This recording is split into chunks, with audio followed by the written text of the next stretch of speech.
Hey guys, Vigits, apa kabar? How are you? Hari ini, welcome back to Paranormal.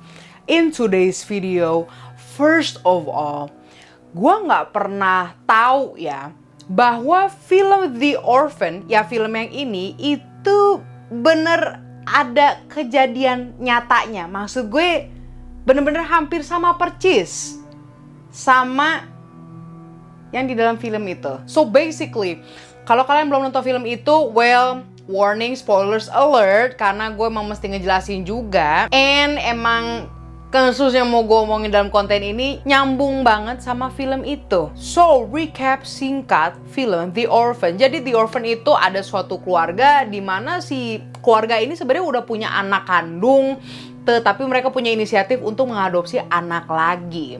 Nah, ketika dia mau ngadopsi si yang anak baru ini, mereka tuh merasakan kayak warm, kehangatan, senyumannya itu bagaikan malaikat. Pokoknya is the best, okay? But then, di balik skemanya itu, skema nggak tuh bahasanya berat banget, gue pun nggak ngerti artinya apa. Di balik kesenyuman malaikatnya si anak adopsi yang baru ini, ternyata di belakangnya kayak dajal gitu. Intisarinya si anak adopsinya itu demen sama bapaknya dan dia jealous. Jatuhnya bukan jealous sih. Ya pokoknya dia nggak mau deh perhatian si bapaknya ini ke istrinya sama ke anak-anak yang anak kandungnya gitu kan ya. Maunya cuma sama si yang anak adopsi ini. So, kenapa gue bilang dia anak dajal? Karena dia mencoba ngebunuh keluarganya gitu. Termasuk adik dan kakak tirinya. Oke, gue spoiler banget. So anyways, di dalam konten ini gue mau ngomongin kasus yang kejadiannya sama banget kayak film The Orphan. Bener-bener this is the real life. Kasus yang mau gue omongin ini terjadi di negara tetangga kita, yaitu di Filipina. Let me grab my laptop real quick. Takut ada yang missed. Alright, kejadian ini terjadi di sebuah provinsi di Filipina, yaitu Kota Bato. Nah, itu salah satu masyarakat di provinsi Kota Bato itu adalah keluarga Maguad. Oke, jadi ini nih keluarga Maguad. Mereka itu dikenal sebagai keluarga yang asri. Kayaknya gue salah peribahasanya dah. Pokoknya intinya ini keluarga Maguad itu keluarga yang penyayang, baik hati, ramah. Dan siapapun yang mengenal keluarga ini, mereka tuh tahu kalau keluarga itu drama free. Drama free itu maksudnya nggak pernah ada masalah, nggak pernah ada gosip, nggak pernah ada macem-macem lah di seputar keluarganya Maguad ini. Oke, kita perkenalkan dulu ya. Kepala keluarga dari keluarga Maguad, yaitu bapaknya, adalah Cruz Maguad. Dan ibunya ini kita panggil Mrs. Maguad aja, karena namanya disembunyikan. So, what happened with this family? Bapak dan ibu Maguad ini merupakan kepala sekolah dan guru sekolah. Dan of course sebagai guru mereka punya lah yang namanya rasa tanggung jawab mengedukasi anak-anak dan untuk membantu anak-anak yang kekurangan atau yang membutuhkan. Dua guru ini mempunyai dua anak. Nah, anak pertama adalah anak perempuan yang namanya adalah Gwen. Dia itu umur 18 tahun, bentar lagi udah mau kuliah, dan dia mempunyai adik laki-laki yang namanya itu Louis, masih berumur 16 tahun. Kedua anaknya of course lah ya, karena ini anak guru, terkenal juga ini anak dua sebagai murid yang excellent dalam sekolahnya. Murid excellent itu maksudnya nilainya bagus, selalu juara tingkat kelas lah, you know what I'm saying. Pokoknya top lah dalam pendidikan. Selain itu, Gwen, si anak pertama ini sering mendapatkan penghormatan. Mulai dari prestasi di sekolah dan sampai lomba edukasi di Filipina. Nah, biasanya you already know what it is. Kalau anak pinter kan jarang ada yang mau temenin ya, karena nyebelin. Kalau mau dicontekin mesti dibikin benteng dulu. What the hell, me? Pokoknya dikit deh temennya. Tapi kalau ini berbeda, gengs. Walaupun dia excellent dalam sekolah, banyak penghormatan, dia itu terkenal baik dan sangat ramah. Dan dia ini mempunyai teman yang banyak. Masih talking about Gwen, anak pertamanya nih yang perempuan nih. Dia itu pernah menang mahkota Miss English. Itu tuh kayak acara kompetisi atau kontes gitu deh ya. Nah, kalau Louis, adiknya yang cowok, dia juga pinter. Dan dia pun sudah memutuskan jalur karirnya ke dunia law. hukum. Dia ini pengen menjadi pengacara. So yes, dalam keluarga Maggot ini mereka udahlah orang yang pinter, baik, ramah, and drama free. But long story short, nggak lama kemudian keluarga Maggot mempunyai anak ketiga.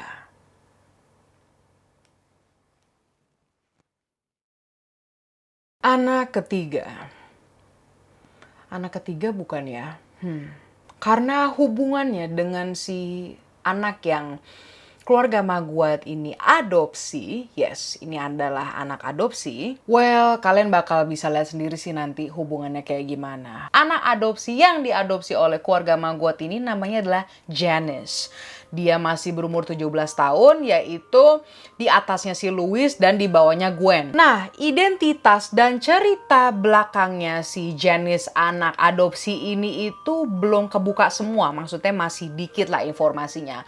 But what I know is dia berumur 17 tahun, merupakan anak yatim. Dia nggak punya orang tua dan tinggal di tempat asuhan yang miskin. Dan relatif atau saudaranya dari keluarga Maggot ini sering memberikan dia bantuan seperti dana untuk tempat asuhannya dan makanan lah ya, kayak sembako gitu-gitulah ya. So at the end, intinya saudara keluarga Maggot itu nggak ngadopsi dia sampai bawa ke rumah, nggak, cuma ngebantuin rumah panti asuhannya dia, oke? Namun, secara bersamaan, Gwen, anak pertama dari keluarga Maggot ini, semoga lu inget Gwen itu siapa, sama Louis itu siapa, alright? Dia ini kenal dengan Janice sebelum si Janice itu diadopsi, dan dia udah deket banget. Dimana si Gwen itu yang tadi menganggap dari teman menjadi best friend, menjadi sister, seperti adik sendiri gitu ya, saking sayangnya. So with all that being said, Gwen itu merupakan faktor terkuatnya mengapa si Janice bisa diadopsi oleh keluarga Maggot ini. Dia mohon-mohon untuk Janice diadopsi karena dia sayang banget dan merasa bahwa si Janice ini tidak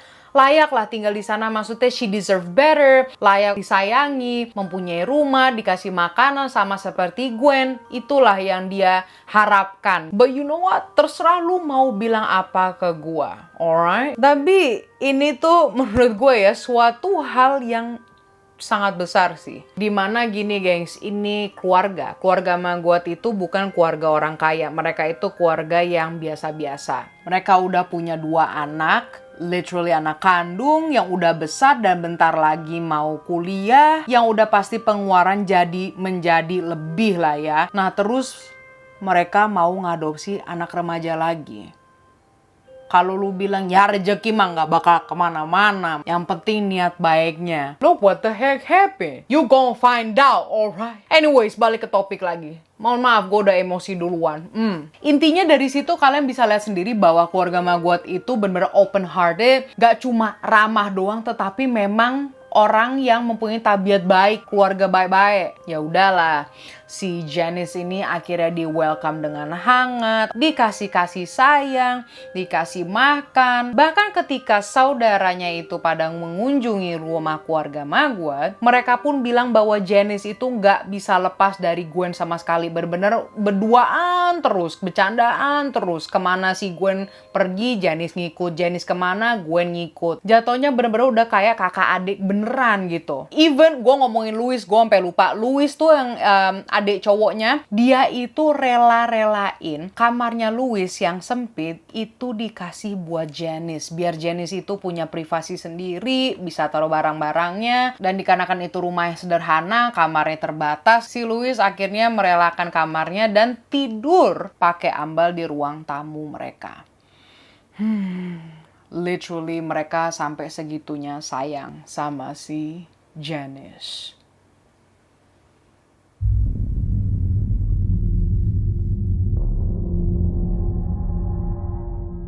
Pada hari Jumat, tanggal 10 Desember tahun 2021. Ini benar-benar beberapa bulan yang lalu ya. Ibu dan bapak Maggot pada hari itu mereka lagi nggak ada di rumah. Karena mereka masih kerja di sekolah. Dan pada hari Jumat biasanya mereka malah lebih lembur. Mereka masih bertugas di sekolah. Namun anak-anaknya, Gwen, Louis, dan Janice udah pada pulang sekolah duluan. Udah pada di rumah. So long story short, pada jam 3. sore, bapak keluarga Magwat ini, Cruz Magwat, menerima sebuah telepon. Dia mendapat telepon bahwa rumahnya itu sepertinya ada maling. Yang menelpon itu adalah tetangganya, dikarenakan tetangganya mendengar suatu keributan yang suaranya berasal dari rumahnya si keluarga Magwat ini. Nah ya udahlah, dikarenakan dia dapat kabar begitu, 15 menit kemudian si bapak Magwat ini nyampe di rumah. Dia datang, gedor-gedor pintu depan, sampai mau digebrukin itu nggak bisa, ternyata kekunci. Akhirnya si bapaknya itu pergi ke pintu belakang, dia gedor, tendang, dar, pintunya kebuka. Dia mulai teriak nama anak-anaknya. Gwen, Louis, Janice. Mereka tidak menjawab sama sekali. Gak ada yang jawab bapaknya. Namun ketika si bapak ini masuk ke dalam rumahnya, ia melihat bahwa lantai rumahnya sudah penuh dengan darah. Satu lantai itu udah kayak kolam darah. Sirup merah. Lo ngerti lah maksud gue. Selain itu, seorang bapak ini melihat suatu pemandangan yang sangat amat buruk di dalam hidupnya. Ia melihat badan Gwen dan Louis yang sudah tidak ada nyawanya. Anak-anak kandungnya telah meninggal dunia. Badannya si Gwen itu ditutupin oleh kain putih. Namun setelah melihat pemandangan yang seperti itu, anak kandungnya sendiri udah gak ada nyawanya. Ia masih yang namanya mencari Janice, anak adopsinya. Ia teriak, Janice, Janice, kamu di mana? Lalu ada suara yang menjawab itu. Papa, tolong aku! Papa, tolong, tolong! Dia ketemu deh tuh sama anak adopsinya. Dan ternyata dia selamat dari apapun kejadian itu yang telah terjadi lah ya di dalam rumah itu. Namun si bapaknya ini menemukan Janice dengan rambut yang basah dan seperti baru disisir. Seakan-akan dia kayak baru abis mandi keramas gitu dan menyisir rambutnya yang basah itu. Janice bilang bahwa dia itu mengumpet di kamar mandi. But how you gonna ngumpet dan terus keramas at the same time? Like how is that possible? Mohon maaf, gue be professional, Marissa. Be professional, let's go. Anyways, kepolisian Filipina akhirnya datang ke rumah dan mulai menanyakan si Janice. Memang karena si Janice itu adalah satu-satunya saksi yang ada di dalam kejadian tersebut. Janice menyatakan bahwa ada 3 maling yang masuk ke dalam rumahnya. Terus dia langsung mengunci dirinya ke kamar mandi. Di dalam kamar mandi. Setelah itu, polisi telah menginvestigasi bahwa senjata yang digunakan untuk membunuh 2 anak tersebut adalah menggunakan sebuah baseball bat atau pentungan itu bola baseball dan sebuah palu.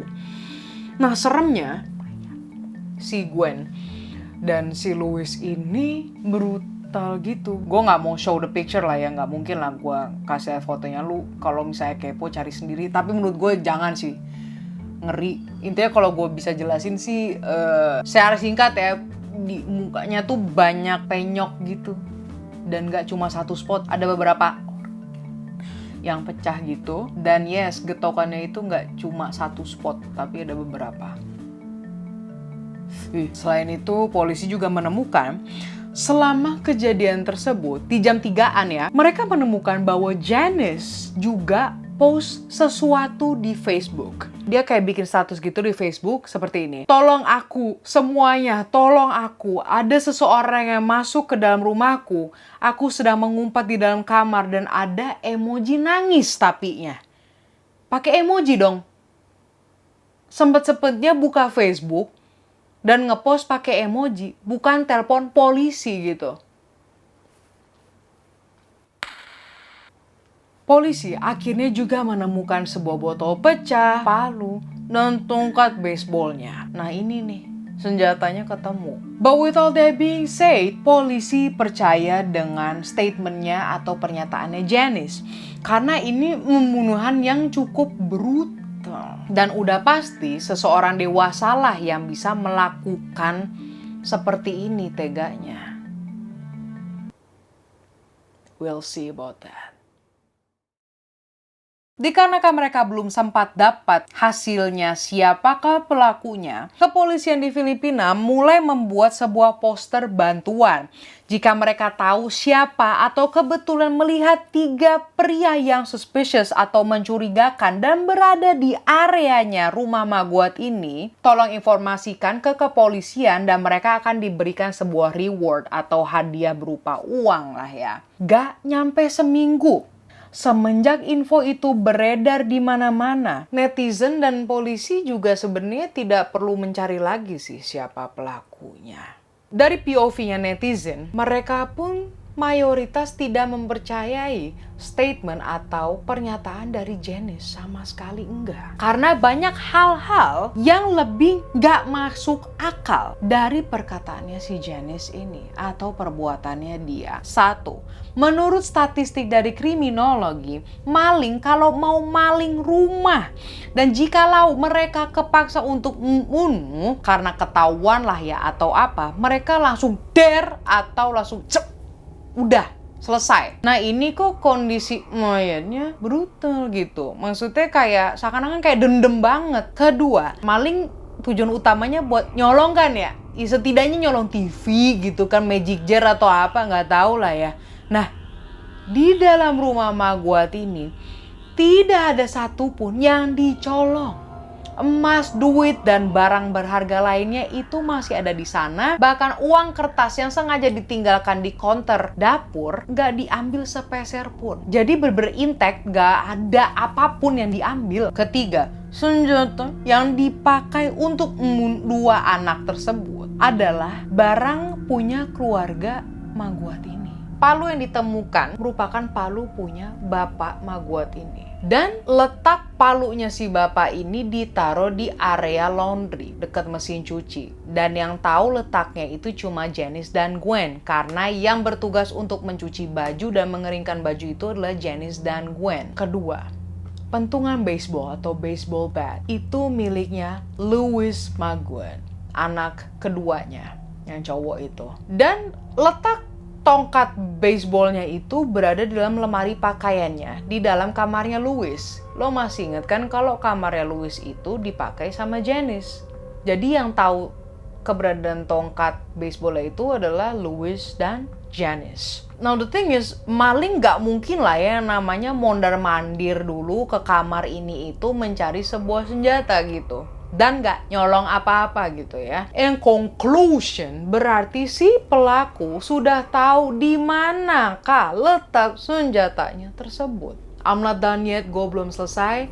Polisi juga menemukan sebuah plastik hitam yang isinya di dalam plastik itu adalah pakaian dalam, celana, dan baju yang berlumuran sirup merah. Dan si polisinya ini menemukan plastiknya bener-bener di belakang rumahnya si Maguad ini. Kebon di belakangnya. Now with all that being said, of course netizen itu pasti punya namanya conspiracy theories and all that. Kok ya bisa-bisanya umur 17 tahun bisa melakukan aksi seperti itu? Kok bisa-bisanya dia sempat bikin status minta tolong pakai emoji nangis?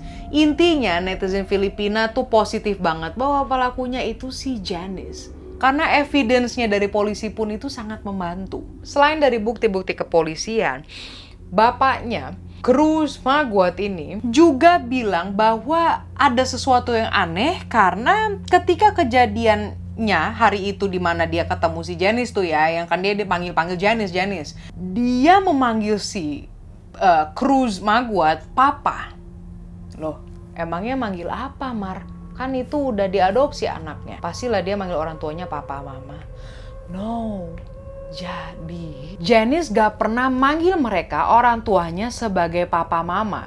Bahkan saudara dan keluarga Maguad menyaksikan bahwa Janice memanggil orang tuanya sebagai om dan tante. So, makanya itu bapaknya bilang aneh. It's like seakan-akan itu indikasi bahwa Janice lah adalah anak satu-satunya dia yang masih hidup.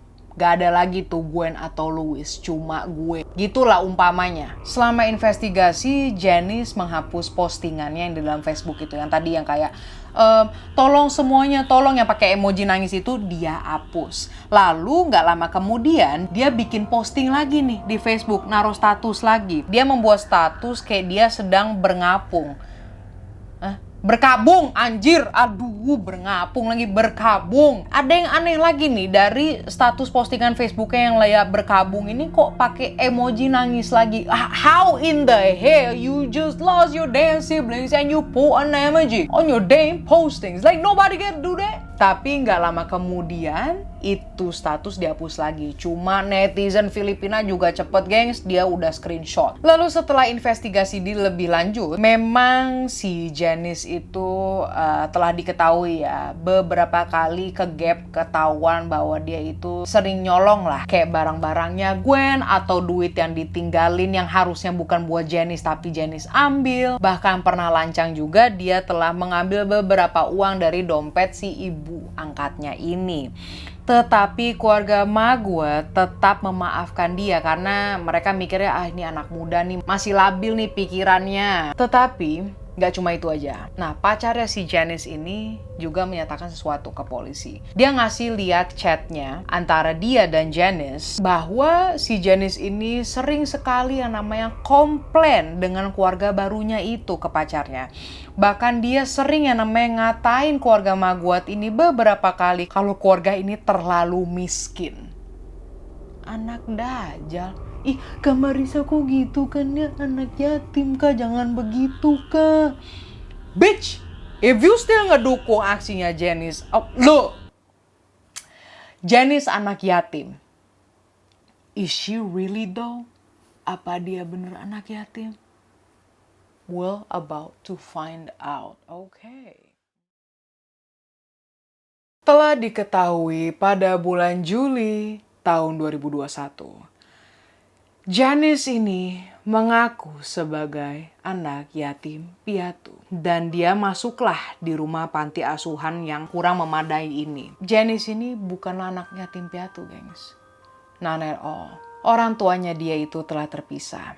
Dan dia memiliki 3 saudara kandung. Dan mereka konon tinggal di suatu tempat di daerah Mindanao. But did you also know? Apakah kalian tahu bahwa Janice itu bukan nama aslinya loh? Beberapa artikel menulis bahwa nama aslinya Janice itu adalah Christine. Jadi bagaimana nih? Kok bisa kenal sama keluarga Maguire? Ada relasinya sama keluarga Maguire gimana-gimana? Basically yang tadi di awal-awal, salah satu saudara dari keluarga Maguire ini mengunjungi rumah panti asuhannya. Dan mereka itu memang menggantu galangan dana, terus beriin sembako, this and that. Dan pada suatu hari, si Gwen ini, putri pertama dari keluarga Maguire ini, ngikutlah sama saudaranya ke rumah panti asuhannya si Janice ini. Udah deh mereka kenalan. Gak lama kemudian, si Janice ini mengarang cerita yang membuat seorang Gwen ini menjadi luluh hatinya. Si korban mempercayainya, bahkan sampai meyakinkan orang tuanya untuk menerima si Janice sebagai anak adopsi. Yes, tadi gue bilang Juli 2021. Bener, Juli 2021. Literally si Janice atau Christine ini baru diadopsi 5 bulan. 5 bulan sebelum kejadian mengerikan tersebut. Akhirnya polisi dapat mengkonfirmasi siapa pelaku dari tragedi di kediaman keluarga Maguire. Polisi menemukan sidik jari di palu dan baseball bat itu punya sidik jarinya si Janice atau Christine. Dan pakaian yang di dalam plastik hitam itu punyanya dia juga. Dibawalah dia ke pengadilan dan dia mengaku bahwa dialah yang telah membunuh saudara angkatnya yang sangat sayang dengan dia. Lalu telah diketahui juga ada sebuah postingan anak hilang. Tetapi ini pada tahun 2013, benar-benar way back then, 7 tahun sebelum kejadian ini. Sepasang orang tua mencari anaknya yang katanya telah kabur dan fotonya itu adalah foto Janice ketika ia masih kecil. So yes, dia kabur. But as you can see, dia itu kaburnya berhasil karena itu postingan dari tahun 2013 dan di 2021 dia udah tinggal di mana, mempunyai nama baru. So yes, berhasil sih. Oh iya, ini ada satu informasi lagi nih. Walaupun nih infonya yang ini nih belum valid ya. Katanya orang tuanya Janice itu miskin juga. Dan lebih mengurus 3 saudari lainnya, bukan si Janice itu. Makanya dia kabur. Lu bayangin aja, dia udah diterima dengan keluarga yang tulus. Bahkan orang tuanya itu sudah mempunyai rencana untuk kuliahnya si Janice tuh nanti di mana, bagaimana, keuangannya itu udah diatur. Dan satu nih ya, Gwen tuh sayang banget loh sama dia, sampai dia yang mohon-mohon si Janice biar diadopsi. I know everybody and their mama knows kata-kata be kind to everyone, be kind to people, berbaik hatilah ke semua orang. I get it, okay. Itu juga sesuatu yang gue terapin sampai sekarang, anjas. Thank you mom for raising me as a good kid. But at the same time, secara bersamaan, alright? I'ma keep it real with you. Gue juga seseorang yang percaya dengan perkataan begini. Makanya jangan terlalu baik lu sama orang. Terserah lu mau ngomong apa ke gue, mau debat di comment section, I don't care, I don't regret it. Because that's what I believe. Yes, I want to be kind to people, but not too kind. Too kind or too nice is never a good thing. So at the end, everybody and their mama knows bahwa Janice itu pelakunya, tetapi di aftermath bagaimana dia di penjara atau berapa lama dia akan menghabiskan waktu di penjara itu belum tahu. Tetapi nih ya, yang gue temuin nih, kayaknya dia itu nggak bakal di penjara lama. Karena sistem justice atau sistem pengadilannya di Filipina itu kurang, gitu. You know what I'm saying? Gue nggak tahu bahasanya tuh apa ya. Kurang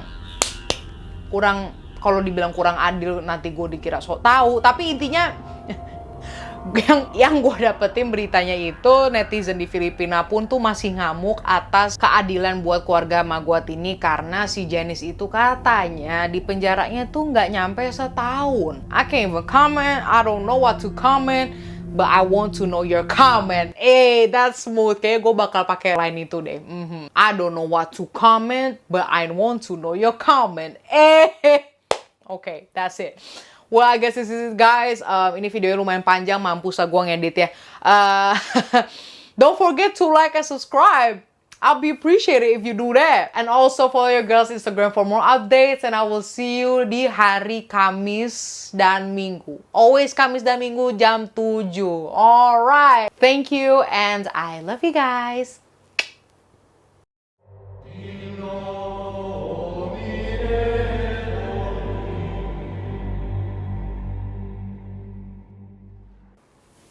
Okay, let's continue, bitch. Mohon maaf, tadi ada telepon. It's urgent. Yeah. Okay.